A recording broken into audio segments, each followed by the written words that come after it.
Adão e Eva, criação do mundo, Noé, dilúvio, serpente, jardim do Éden. Tudo criado a partir de mitologias mesopotâmicas, babilônias, sumerianas e de tantos povos antigos, como o Egito, por exemplo. O primeiro Adão, vamos saber se o primeiro Adão é aquele, como está escrito no livro de Gênesis, e a serpente. Adão e Eva foram inspirados realmente em mitos antigos. Você foi enganado e eu fui enganado também, mas não se preocupe, isso é comum. A Bíblia, ela está cheia de histórias, de mitologias. Eu estou falando referente a descobertas, você pode pesquisar e rastrear. Você pode constatar, são estudiosos, arqueólogos, baseados no que Jesus disse. Não há nada oculto que não seja revelado, escondido que não seja manifesto. E Daniel, no capítulo 12 de seu livro, disse que o conhecimento encheria a terra, a ciência se multiplicaria. Agradeça. Você que não gostava, muitas vezes, de ver televisão, porque tem contos, tem histórias que não existem, aproveitar o tempo para ler a Bíblia? Pois é, na Bíblia tem muita história também que não existe. Então o que eu faço, pastor? É simples. Ame ao Criador dos céus e da terra e ame ao próximo, e já está muito bom. Esse foi o mandamento simplificado do Messias, um mandamento sintetizado, através de você amar o Criador, não colocando nada no lugar dele, você não comete iniquidade. E você amar o próximo carente, o necessitado, à medida que você puder fazer um gesto ou alguma caridade para alguém que precisa, você está deixando de cometer a impiedade. Então, sem a impiedade e sem iniquidade, você ama o próximo e ama o Criador e já cumpriu com toda a Bíblia, né? Não se preocupe, a Bíblia tem muita coisa que você não conhece porque foi de propósito para te manipular. A NASA também, da mesma forma, é uma farsa. A NASA não é a bambambam da história. Fraudou a ida do homem à Lua na década de 60. Quem fez o filme, na verdade, a pedido do presidente dos Estados Unidos, foi o cineasta e produtor de cinema Stanley Kubrick, o autor do filme 2001, Uma Odisseia no Espaço. Foi ele que fez a viagem do homem à Lua.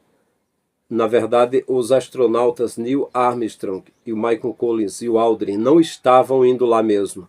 Era um filme simulando, eles estavam na Terra. Não se preocupe sobre OVNIs, sobre objetos voadores não identificados, sobre UFOs extraterrestres. Os exércitos conhecem a história, mas esconde de você.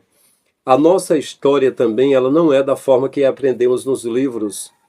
Diga-se de passagem, um dos fundadores da Academia Brasileira de Letras escreveu, o Gustavo Barroso escreveu a outra história do Brasil. A nossa política, ela esconde o governo com que eles, a forma com que eles guiam esse gado brasileiro. E eles sabem que tantas riquezas do país têm sido divididas entre vampiros políticos, quando deveria ser dividido para os brasileiros. A mídia, ela esconde a verdade. Ela tem dono e ela manipula, ela fala o que as pessoas devem ouvir, mas não a verdade. Todos os governos do mundo, com rara exceção que eu não conheço, escondem a verdade. O que está por trás da Organização Mundial de Saúde é terrível, esconde de você muitas verdades. Uma delas, eles mesmos ajudam a promover as pandemias, as doenças, para ter motivo para trabalharem com seus químicos, com seus cientistas. Eles mesmos têm as curas para todo tipo de vírus, e para AIDS, e para câncer, e para todo tipo de doença, e não o fazem para permanecer vendendo coquetéis de drogas pesados para fazer radioterapia, quimioterapia e sugar tudo das pessoas. As religiões sempre escondem verdades fundamentais das pessoas, porque todas foram feitas por homens. As escolas, com certeza, não transmitem aquilo que deveria ser a verdade, como, por exemplo, ensinar economia para as crianças desde pequeno. Não. O tema mais importante, eles não ensinam para poder controlar. As leis que são criadas, muitas delas são criadas durante um acontecimento, quando um avião é sabotado para cair com desportistas, com um time de futebol, alguma coisa. Quando acontece um escândalo com alguém famoso, então alguém está trabalhando com as leis e deixa madurando essas leis para aplicá-las em um momento em que as pessoas nem sabem que existem, para pegar as pessoas. A indústria, as múltiplas indústrias que existem, escondem verdades que nós não sabemos. E por que não dizer a elite global, os banqueiros internacionais, os senhores das sombras, os mandões do mundo, os grandes e os poderosos, que estão entre 13 famílias, que vai da família Kennedy à família McDonald's, e os que se destacam, Rothschilds, os Rockefellers e os JP Morgan, do Clube Bilderberg, escondem quase tudo daquilo que você ouve falar. É tudo manipulado. A Bíblia é mais um livro que foi manipulado. Eu estou falando academicamente, eu estou falando historicamente, eu estou falando cientificamente. Pode pesquisar, pode buscar o que eu estou falando. Então, a criação do mundo, a Arca de Noé, a mitologia dos sumérios, assírios, babilônicos e dos cananitas. Era assim que Israel fazia as demais nações. Eles saíam do Egito e pegavam a cultura egípcia e aplicavam na fé deles. Eles invadiram a cidade pacata de Canaã, destruíram os seus habitantes e se apoderaram das suas crenças, dos seus deuses, e foram aplicando. Foi dessa forma, né? Eles, por onde eles passavam, eles pegavam a cultura, a história e aplicavam. Não foi assim que Constantino fez? Ele pegou Jesus de um lado, pegou as coisas da Babilônia, da Pérsia, da Grécia, do Império Romano, tudinho, e juntou com a fé religiosa. É assim que eles fazem, né?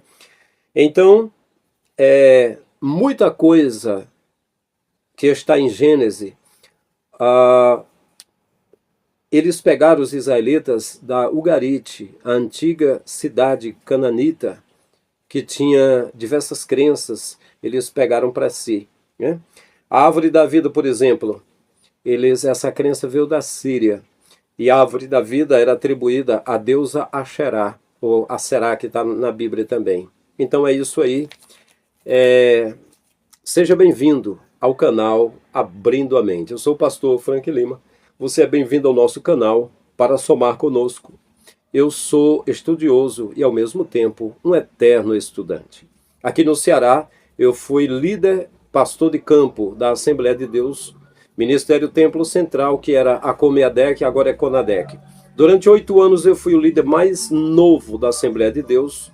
Comecei completando 21 aninhos. Durante 8 anos eu fui o mais novo. E fui itinerante durante mais de 10 anos pelo Brasil, pregando a palavra. Cursei seminário e achei por bem estar aqui agora, na plataforma do YouTube, abrindo tua mente para pesquisarmos, refletindo em João 8:32, conhecereis a verdade vos libertará. Eu louvo ao Criador, porque já muitas pessoas testificaram que com esse canal tão pequenininho, a mente já se abriu e já estão ficando totalmente livres das amarras do engano da religião. Pastor, o senhor é ateu? Para a religião eu sou ateu, totalmente. Mas você acredita em alguém? É claro! Quem me dá ar para respirar é o Criador. Eu o contemplo todo dia na minha frente. É Ele que dá vida para a gente, é o Criador. Mas essa coisa pequena, mesquinha, medonha que existe aí, dizendo que é Deus, fazendo as pessoas dançarem uma dança feia, fazendo as pessoas ficarem pedindo dinheiro o tempo todo, fazendo as pessoas levantarem lojas de material invisível grandes, enormes, e comprarem patrimônios. E isso não é Deus, seria o Deus da corrupção, não é isso. Mas esse Criador, eu tenho certeza que Ele quer que cuidemos uns dos outros. E aquilo que financeiramente possamos dispersar, que seja para ajudar os carentes, não é? É isso aí. Então, meus queridos, vamos para frente.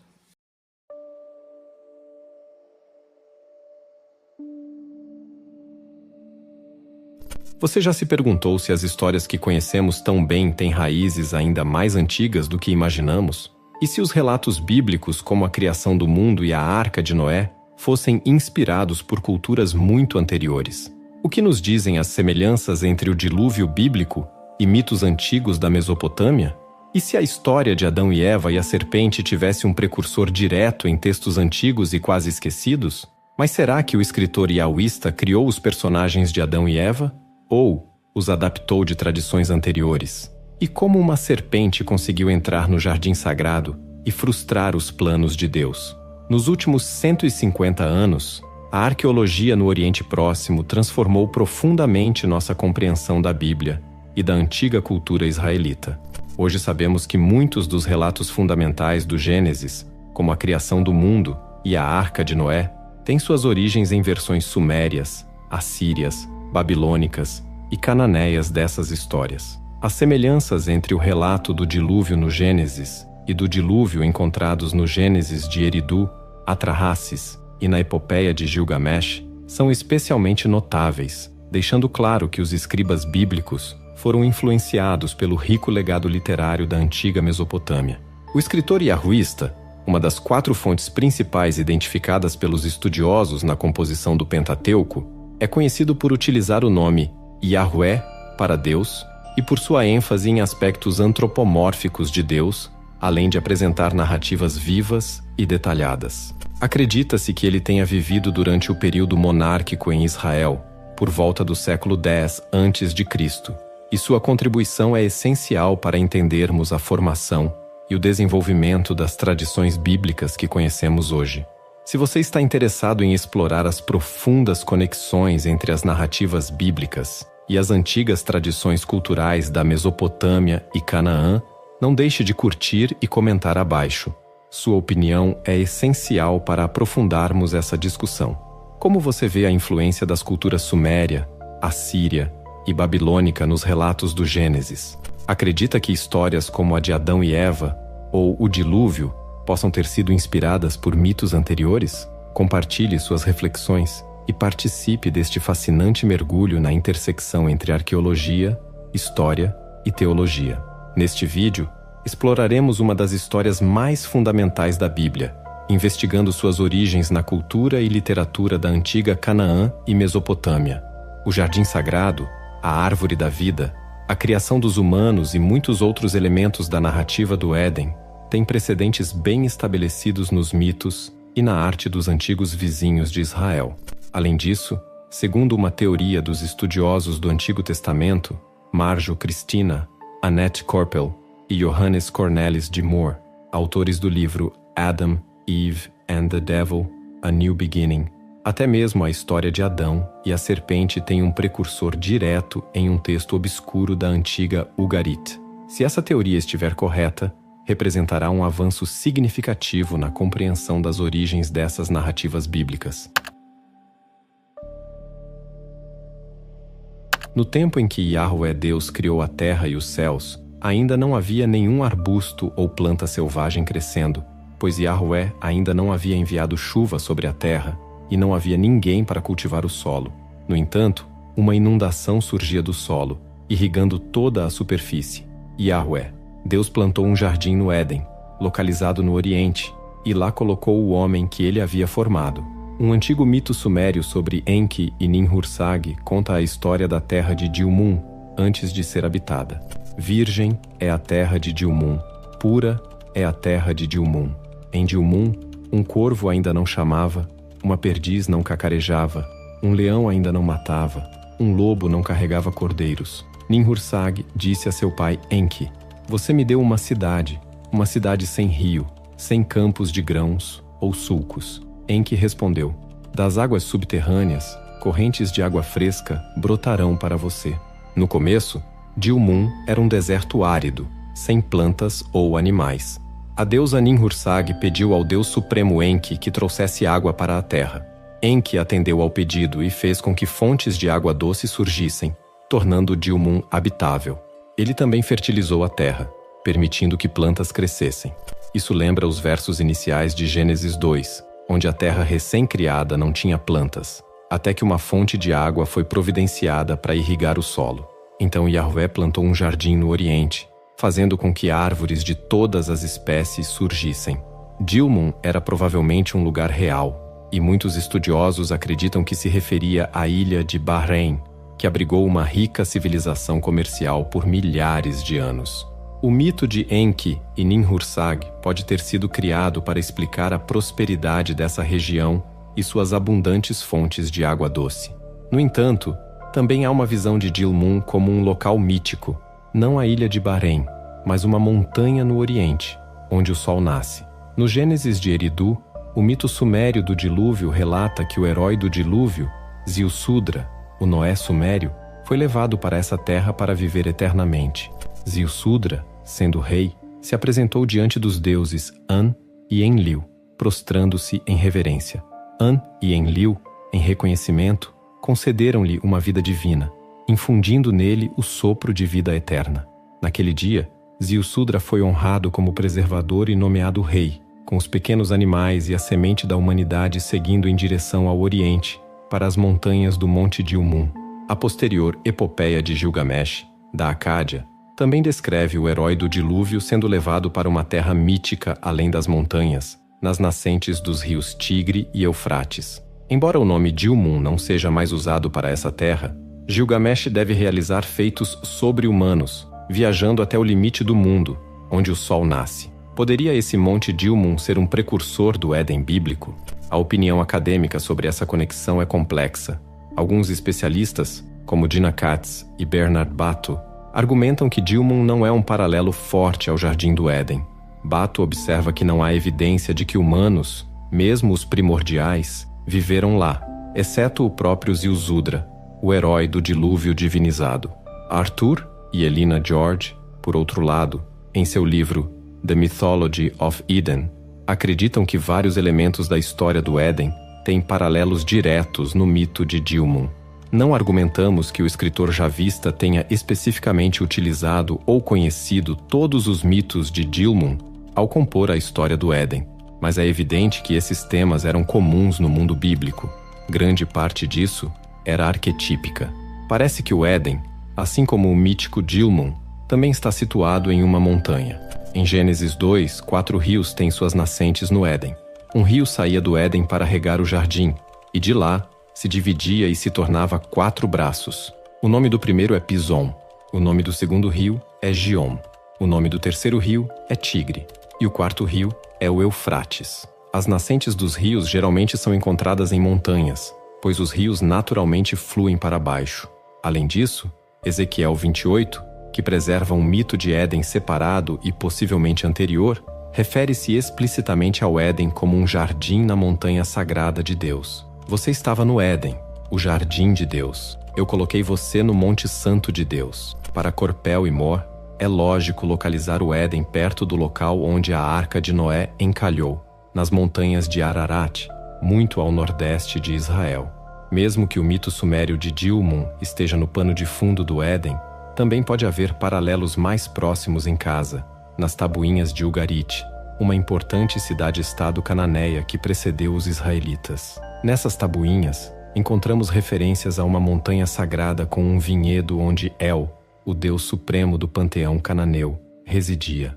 Você já parou para pensar por que tantas culturas antigas associavam árvores a mitos e deuses? O que faz uma árvore ser símbolo de vida, sabedoria e até mesmo de divindades? Que papel tinham as árvores na religião de Canaã?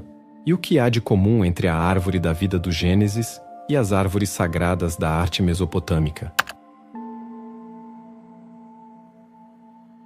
Yahweh Elohim fez surgir da terra todas as árvores agradáveis à vista e boas para alimento, incluindo a árvore da vida no centro do jardim e a árvore do conhecimento do bem e do mal. O motivo da árvore da vida é bem conhecido na arte mesopotâmica, especialmente em relevos assírios e outras representações. Selos cilíndricos frequentemente mostram uma árvore sagrada, geralmente uma tamareira, sendo guardada por Apkalu, ou homens-pássaro híbridos. A árvore da vida assíria simbolizava a ordem divina mantida pelo rei. Árvores sagradas também eram comuns na vida religiosa da antiga Canaã.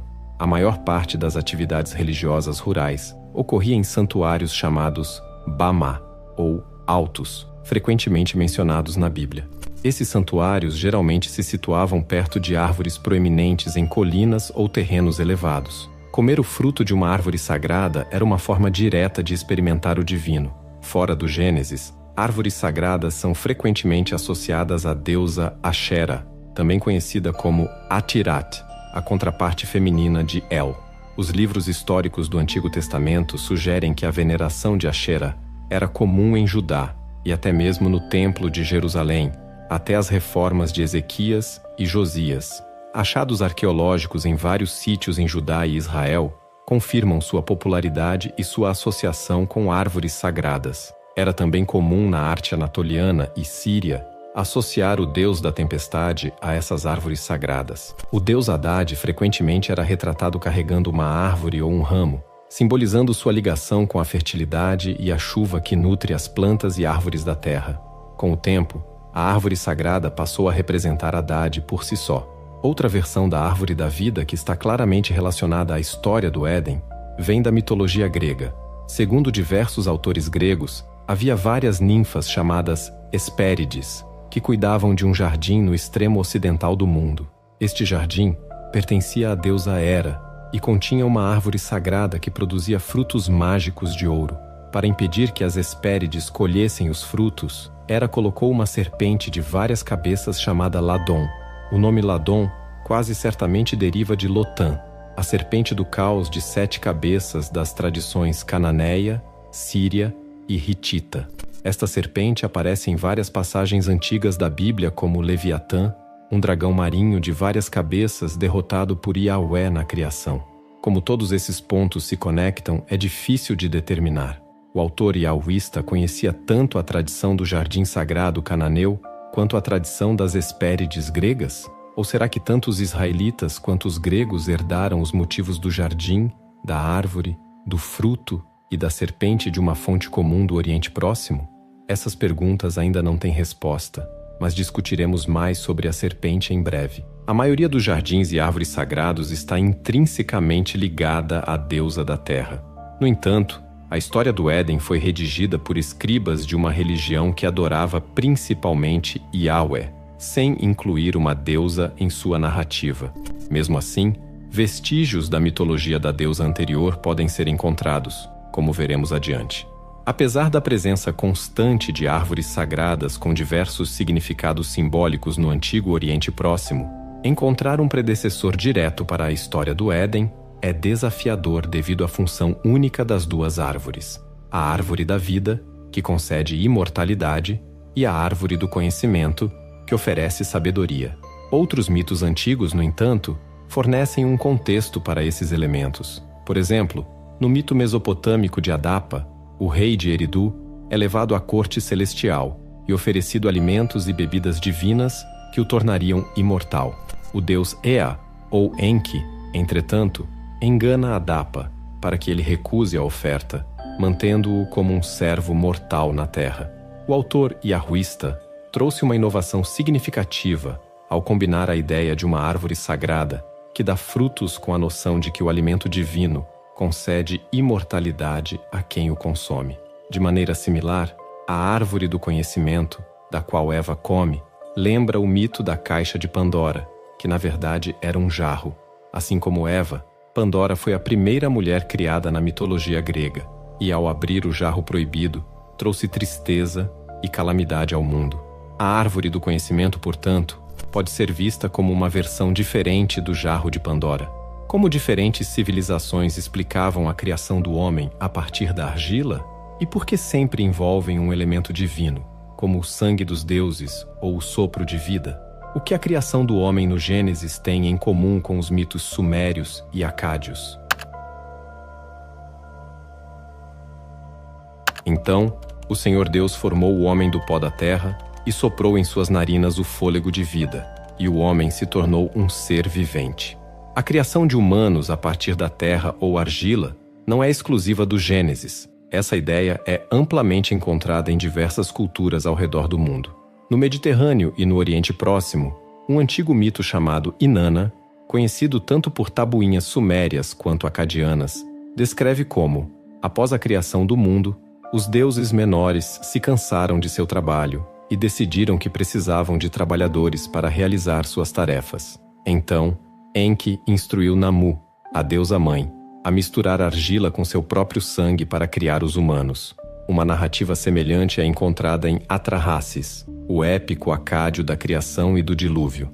Neste relato, os deuses menores também se queixam do trabalho agrícola, e Enki orienta a deusa-mãe a criar humanos a partir de argila misturada com o sangue de um deus morto e a saliva dos outros deuses. Beroso, o historiador babilônico do período helenístico, descreveu um processo parecido para a criação dos humanos. Segundo ele, os homens foram formados a partir da terra e do sangue de um deus morto chamado Kingu, que cortou sua própria cabeça.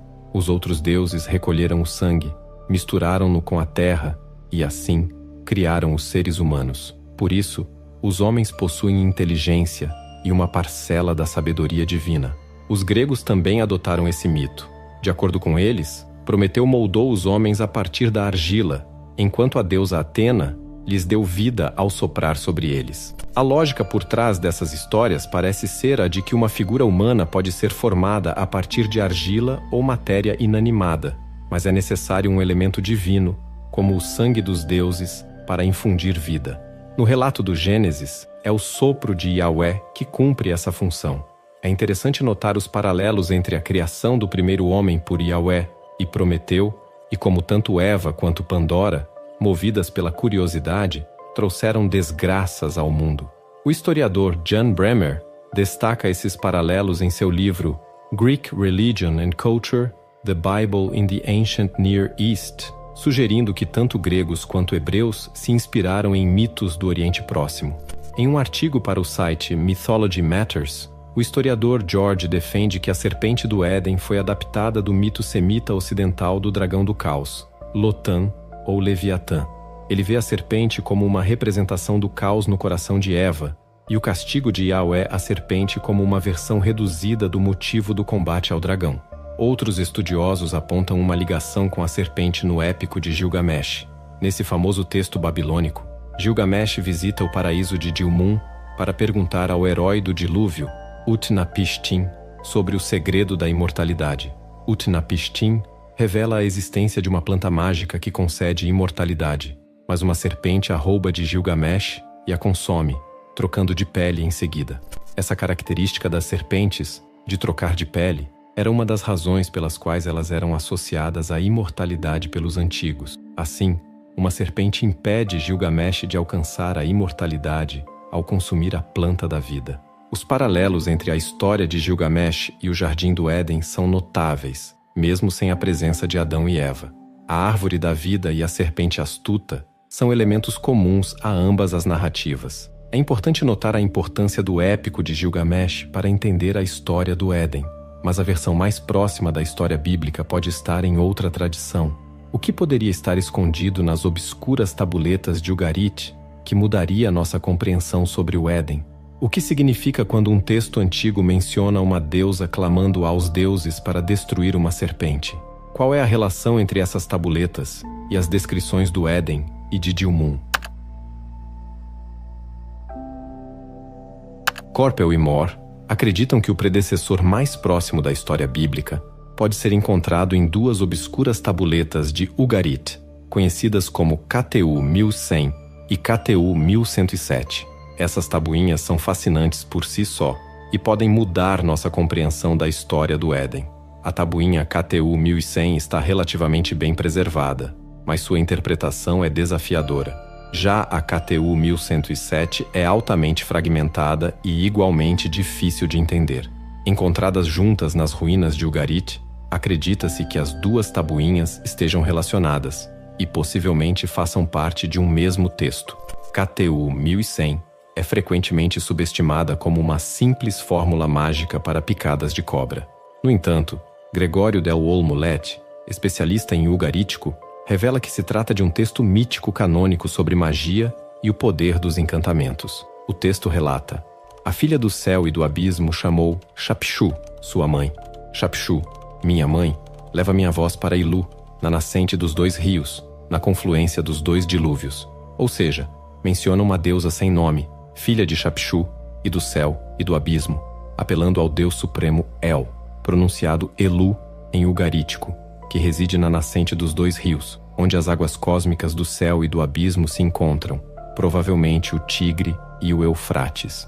Esta descrição da morada de El lembra os detalhes do Éden e de Dilmun. O problema surge quando uma serpente invade a terra e morde alguém ou algo. A deusa clama por ajuda aos deuses cananeus, Baal, Dagon, Anat, Reshef, entre outros, para destruir a serpente e neutralizar o veneno, mas nenhum deles pode ou quer ajudar. Ela chamou Shapshu, sua mãe. Shapshu, minha mãe, leve minha voz até Balu nas alturas de Sapanu. Ela chamou Shapshu, sua mãe. Shapshu, minha mãe, leve minha voz até Daganu, em Tutul.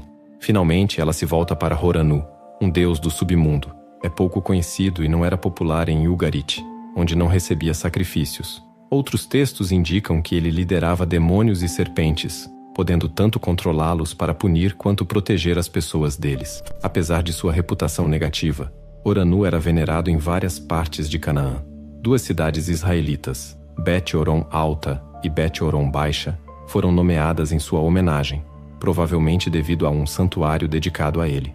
No Egito, Horanu era frequentemente confundido com Horus e era representado como um falcão. Horanu então vem em auxílio da deusa, viajando até o rio Tigre e arrancando uma árvore conhecida como a Árvore da Morte. Esse ato faz com que o veneno da serpente desapareça, salvando o jardim. Em seguida, ocorre uma cerimônia de casamento na qual Horanu dá à deusa serpentes como parte de seu dote. O significado desse mito peculiar não é imediatamente claro. Corpel e Mor sugerem que Horanu, sendo o deus das serpentes, é originalmente responsável pelo ataque da serpente ao jardim. Eles interpretam uma linha que afirma que Horanu veio em auxílio da deusa porque ela estaria privada de seus descendentes, com Horanu sendo o sujeito implícito. Outros estudiosos acreditam que é a descendência da deusa que está em perigo. O papel da árvore no mito também é controverso. Corpel e Mor defendem que se trata da árvore da vida, que foi transformada em uma árvore da morte pelo veneno da serpente e precisa ser removida por Horanu. Outros intérpretes sugerem que Horanu simplesmente usa um galho de árvore como uma varinha mágica para anular o veneno da serpente. Cada detalhe desse mito é objeto de debate, mas há um paralelo importante com o Éden que ainda precisa ser explorado. A segunda tabuinha de interesse, KTU 107, parece se ambientar na Vinha dos Deuses, que claramente é o equivalente ugarítico do Éden.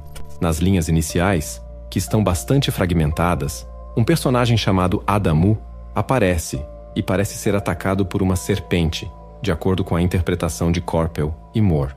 Mais adiante, a vítima da serpente é chamada de Sharugazizu. Enquanto ele sofre com o veneno, clama por Shapshu, a deusa do sol.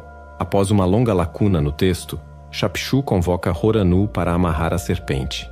Horanu chega para dissipar o veneno, enquanto Shapshu remove uma névoa malévola que cobre as montanhas. O final está muito danificado para revelar o destino de Adamo e Sharugazizu. Corpel e Mor se interessaram por esta tabuinha devido aos elementos que ela contém: uma vinha divina, um ataque de serpente e um personagem chamado Adamu, que é equivalente ao nome hebraico Adão. Eles sugerem que Adamu é um ser divino enviado à vinha sagrada para salvar a árvore da vida da serpente e evitar o envenenamento do mundo. Eles acreditam ter identificado vários cilindros selos de Chipre, mostrando uma serpente de 3 cabeças atacando Adamu. No entanto, é difícil obter consenso sobre essa interpretação, pois os fragmentos sobreviventes de KTU 107 não mencionam uma árvore, nem esclarecem o papel de Adamu na história. E se eu te dissesse que as divindades e mitos do Oriente Próximo guardam segredos surpreendentes que podem mudar a maneira como entendemos um dos relatos da Bíblia? A presença do nome Adamu em uma narrativa sobre um jardim divino e uma serpente é intrigante. Mas quem é esse Adamu? Existe alguma conexão com o Adão bíblico? Você sabia que Adão pode ter uma conexão com uma antiga deusa da terra? E que a serpente do Éden pode simbolizar um poder caótico que nem mesmo os deuses podiam controlar? E se a narrativa do Gênesis que conhecemos hoje for uma reinterpretação de mitos muito mais antigos, onde magia e deuses menores desempenhavam papéis cruciais? Antigos textos de Ugarit, Ebla, Anatólia e até do Egito mencionam ocasionalmente uma divindade enigmática chamada Adama ou Adamu, com variações na grafia. Em alguns desses textos mais antigos, Adama é claramente uma deusa e consorte de Hazef, o deus do submundo. Mais tarde, na Anatólia e em Ugarit, Adamu é frequentemente associado à deusa Cubaba, que eventualmente se torna Cibele, a deusa mãe dos frígios. Não está claro se essa versão de Adamu em Ugarit é masculina, feminina ou até mesmo andrógina, embora existam várias teorias sobre as origens de Adama. O nome significa solo ou terra, o que seria apropriado para uma deusa associada ao submundo. Francesco Aspesi, um especialista em linguística semítica, sugere que a palavra hebraica Adão, que também significa solo ou terra, é na verdade uma versão desmitologizada da deusa Adamo. Da mesma forma, o nome do deus Ciro-Cananita, Hassef, aparece frequentemente na Bíblia como um termo para praga e destruição. Isso implica que, mesmo que Corpel e Moore estejam equivocados sobre KTU 1107 ser um predecessor direto da história do Éden, a antiga divindade terrestre Ciro-Cananita, Adama, ainda pode estar presente no fundo da narrativa do Éden, e o primeiro homem, Adão, cujo nome representa a terra. As palavras hebraicas para homem e solo, assim como as deusas Mãe Terra, são elementos comuns nas histórias de criação do Oriente Próximo, que frequentemente envolvem a formação de humanos a partir do barro. Eva, cujo nome simplesmente significa vida, pode ser comparada à deusa mãe Cubaba, ou Cibele na história do Éden, embora de forma humanizada. Aqueles que foram criados com a Bíblia e a teologia cristã estão tão acostumados a interpretar a história do Éden em termos de pecado, fraqueza e falha humana, que raramente percebemos onde está a verdadeira falha dessa história. Se revisitarmos os capítulos 2 e 3 de Gênesis, sem essas preconcepções teológicas, a narrativa revela surpreendentemente as limitações do próprio Criador. Yahvé criou um jardim maravilhoso e precisava de alguém para cuidá-lo. Então ele moldou uma criatura a partir do barro. Para dar vida a essa criatura, ele soprou seu próprio fôlego nela. No entanto, o homem recém-criado se sentia solitário, algo que Yahvé não havia previsto. Yahvé tentou resolver esse problema criando os animais, mas nenhum deles se mostrou adequado. Por fim, Yahvé criou uma companheira ideal na forma de Eva. Contudo, os erros de Yahvé não pararam por aí. Uma serpente astuta se infiltrou no jardim divino e enganou Eva, levando-a a comer o fruto proibido. A curiosidade natural de Eva, dada por Deus, a tornou suscetível à influência da serpente. O problema se agravou quando Adão também comeu o fruto, e todo o plano de Yahvé para que o homem cultivasse o jardim foi completamente arruinado. Sem uma solução para reverter a situação, Yahvé expulsou os humanos do jardim. Se a história do Éden nos ensina algo, é que até mesmo os planos de um Deus podem dar terrivelmente errado. Nem tudo está sob o controle do divino. Reformulada dessa maneira, a narrativa ugarítica na tábua KTU se torna surpreendentemente similar. De acordo com o estudioso ugarítico Gregório del Olmo Leti, em seu livro Incantations and Anti-Witchcraft Texts from Ugarit, este texto é um mito sobre magia, ilustrando que, no início da criação, a magia existia como uma força além do controle dos deuses que criaram e governaram a Terra. Esses deuses eram impotentes para proteger a Terra contra criaturas malignas, e quando uma serpente envenenou o jardim, nada puderam fazer para impedir isso. Apenas Oranu, uma divindade do submundo sem culto sacrificial ou lugar no panteão, conhecia os encantamentos mágicos necessários para dissipar a serpente e seu veneno. A história ugarítica de Baal e sua batalha contra o dragão do mar, Lotan, segue um tema similar. Lotan não faz parte da criação ordenada, mas representa o caos primordial fora da ordem estabelecida. Leviatã, a serpente do caos bíblica enfrentada por Yahvé, em várias passagens como o Salmo 74, o Salmo 89 e Isaías 27, também simboliza um poder primordial que existe fora da vontade de Yahvé e se opõe à ordem criada por ele. A serpente no Jardim do Éden simboliza esse mesmo poder primordial, uma força caótica que Yahvé não conseguiu controlar. Até mesmo a árvore da vida plantada por Yahvé no jardim produziu resultados contrários à sua vontade. Segundo Del Olmulet, a principal diferença entre a teologia israelita e a ugarítica está em como esse antigo conflito foi resolvido em KTU. Na narrativa ugarítica, Oranu se casa com a deusa do céu e lhe oferece serpentes como presentes de casamento, unindo assim o céu e o submundo, e trazendo essa magia primordial sob o controle dos deuses. Em contraste, a solução israelita foi rejeitar a prática da magia. Del Olmulet explica: de qualquer forma, é claro que o sistema primitivo de dois poderes foi incorporado mais ou menos na concepção religiosa em Ugarit, ao aceitar um poder mágico independente, enquanto em Israel, ao rejeitá-lo. No entanto, por séculos, essa prática permaneceu ativa na religião israelita e foi incorporada em sua concepção das origens e do mundo ético resultante. A origem e persistência do mal são afirmadas através da existência de agentes primordiais que não podem ser facilmente reduzidos a um único protagonista divino. No final das contas, a busca por um paralelo exato no Oriente Próximo para a história do Jardim do Éden ainda nos escapa. A teoria de Corbel e Moore, que sugere que as tábuas de Ugarit preservam um precursor direto dessa narrativa, é intrigante, mas deve ser vista com ceticismo até que uma versão mais completa do texto seja descoberta. No entanto, quase todos os elementos da história têm precedentes bem estabelecidos nos mitos das nações vizinhas de Israel, e o próprio Adão pode ter uma origem plausível em Adama, a deusa da terra. A versão de Gênesis que temos hoje foi escrita séculos, ou até milênios, após os primeiros mitos sobre a criação primordial, a formação de humanos a partir do barro, a árvore da vida e serpentes hostis. A preferência por um único Deus, em detrimento do panteão tradicional de divindades cananeias, exigiu uma nova abordagem aos mitos mais antigos. Mesmo assim, esses mitos nunca desapareceram completamente. Quanto mais estudamos as histórias da Bíblia, mais nos lembramos desse fato. Quero dedicar um momento para agradecer profundamente a todos vocês que ficaram conosco até aqui. A jornada que fizemos juntos através dos mitos antigos e suas surpreendentes conexões com os relatos bíblicos é um verdadeiro tesouro de conhecimento, e sua presença e engajamento fizeram tudo isso valer a pena.